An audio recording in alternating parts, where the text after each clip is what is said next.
This is Bob as kind of a self-appointed curator of this park area and wetlands. You see the raised area that we're standing on that goes up there and makes a curve. Probably covers 30, 40, 50 acres, I'm not sure. We have the pines out here in the forefront. We have the big woods in the back. Woods is here on every side. And then there's a creek down in there.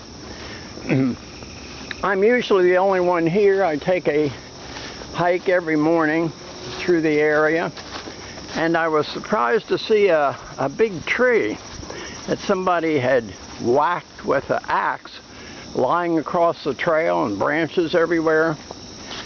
So I didn't know why they were doing that, and then I saw a path.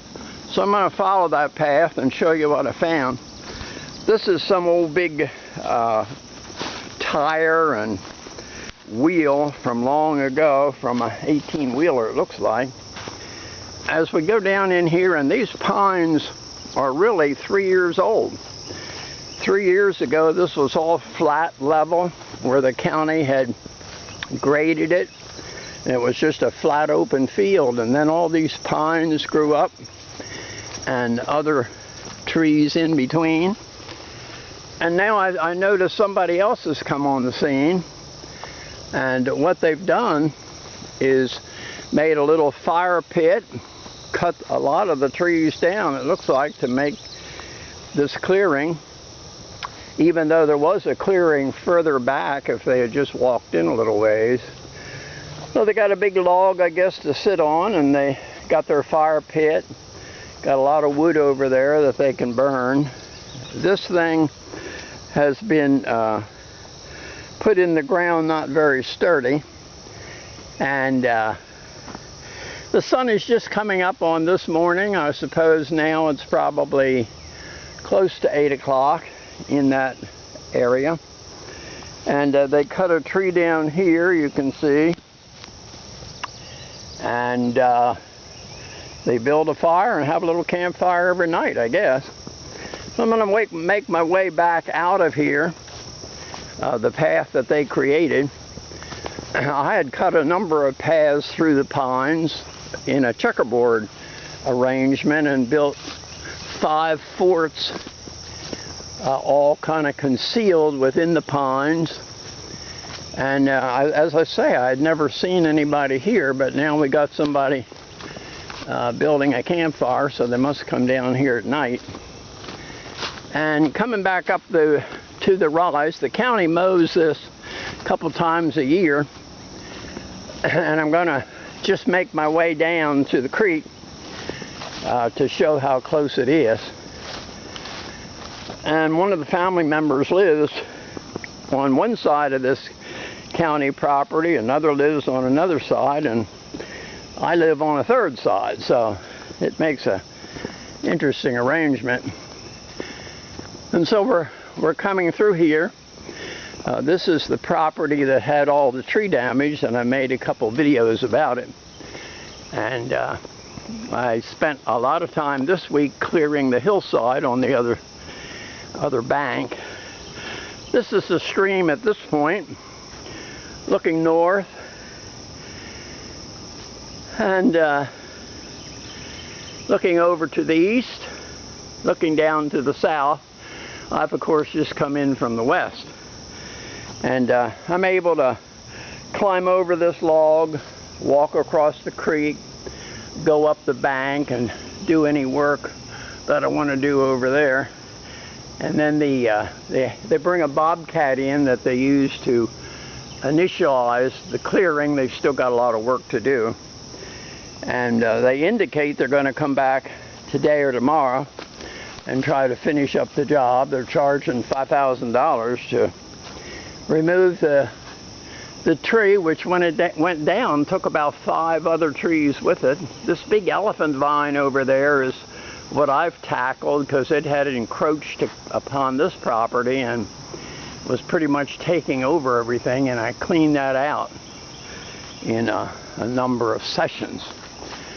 So I've got paths all up and down the area that I'm showing now, and I've got paths in the woods. The raised area has woods on both sides, and I've been able to explore all of it, cut paths through it, taking pictures of raccoon and deer and rabbit and squirrel and birds and woodpeckers and the wildlife. So I enjoy this. This is the bag I carry my tools in, that white one.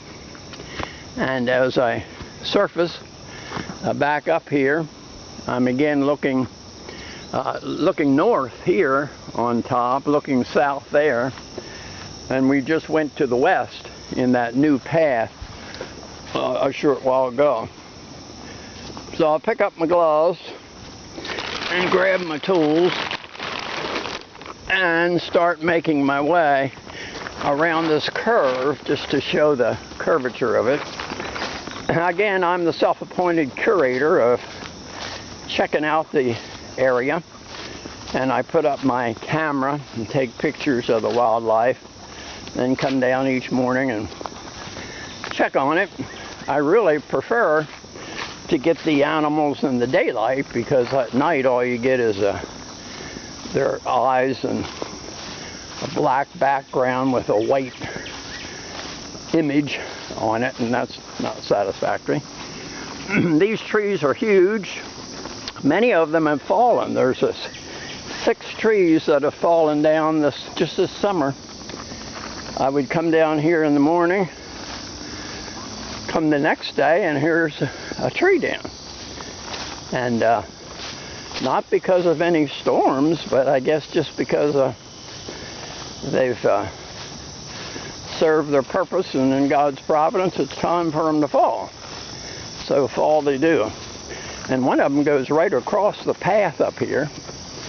Another one took down half of one of my forts in the pines along the border of the woods up to the north.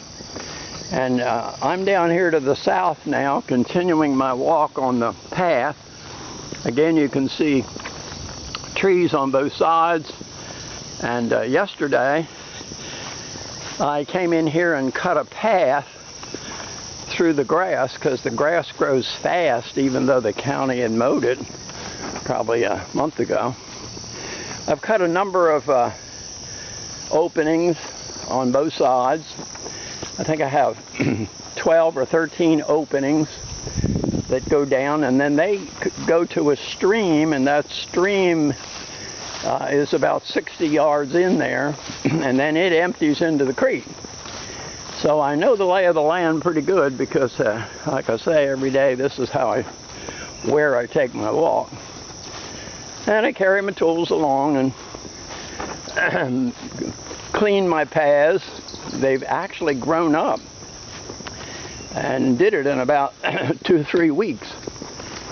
You wouldn't know there was a path there, and I had to go through and redo it. And so that's pretty much gives a bit of a summary of what's going on. I'm going to go up here. I got a corduroy trail to my left, or to my right. We're going to the north, and then we've got a regular path that crosses the stream. There's another opening that crosses the stream and goes on down toward the east and empties into the creek. And the creek, of course, is flowing from north to south. And this is an old hose I picked up and laid there. I haven't figured out what I'll use it for yet. And I'm just going to go up here to the stream, show you the stream, and then probably close her down for this video. And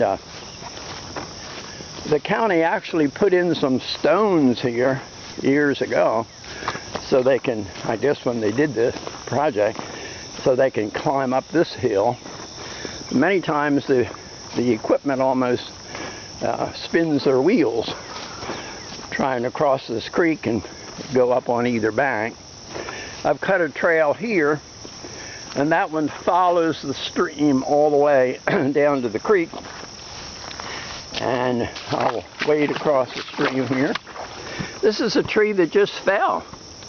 It just fell. One day it was standing there. The next morning I came and it stretched all the way across the path. So, in God's providence, they fall when they fall. Well, this is Bob, and I'm going to close this one out. Oh.